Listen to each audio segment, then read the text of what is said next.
Бүгін Шығыс Қазақстан облысына келіп отырмыз.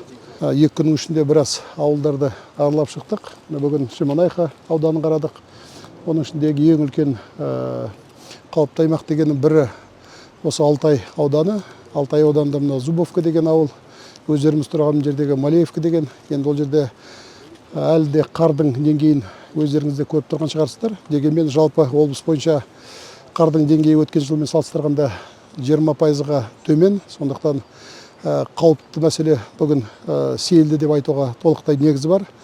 Онымен қатар судың бетіндегі мұздың жүру деңгейі де бүгін қалыпты.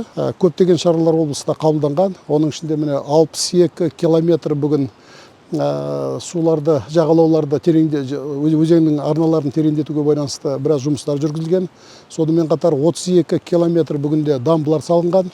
Жаңағы осы ауылдардың айналасында міне 1,5-2 километрден қауіпті деген жерлерге дамбылар қойылған. Бүгінгі қауіпсіздігін өткізу, болашақта қалай қауіпсіз өткізудің сұрақтары бүгін талқыланды.